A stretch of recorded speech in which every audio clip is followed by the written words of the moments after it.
many things like nowadays are intractable problems that are growing problems and have to have a bipartisan solution. The tax code situation is one of them. I think there are about 66,000 pages of tax laws now. It is an unholy mess. One of my friends and advisors is a Harvard PhD, well-known expert in this area. He gave up last year in filling out his own tax return. He was doing it as a matter of pride, but he gave up the ghost. He'd call up his advisors and the big houses and so forth, and they'd give him one thing, and the IRS would tell him another, and he'd go back to it. There are no answers, to some of these problems, and it wasn't all that complex, according to him, in terms of understanding it. It was complex in terms of knowing what the law intended. It makes us uncompetitive. The issue of border adjustability is a big one.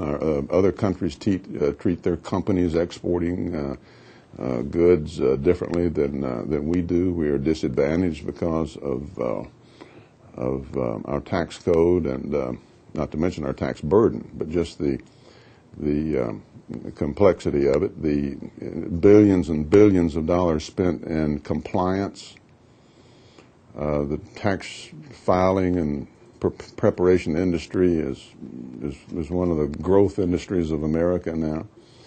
The IRS estimates there's about $300 billion out there that they can't collect under our current system for whatever reason.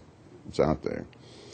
So that's the nature of the problem. Some days I think almost anything would be better than what we've got. A lot of the ideas I've seen have great appeal. I think the fair tax has great appeal, but getting down to what percentage that you would lock into and what exceptions, if any, you would make, I'm not prepared to sign on to any particular problem. We had a chance to debate and look at the flat tax approach. There's more than one of them. There are other approaches. I think that we need to sit down and try to work out something that will be a bipartisan compromise toward simplicity. If we could achieve one thing, simplicity. Implicit in that, of course, is fairness. We have to have that. I don't think the current situation is something that we can continue on with indefinitely. So I guess short answer to your question is I like a lot of what I see in the new proposals. I think the current situation is horrendous, and I think we need to get together on those new proposals and see to what extent we could work with the Democrats toward a simpler system that would perhaps be revenue neutral and not cost us so much to pay our taxes.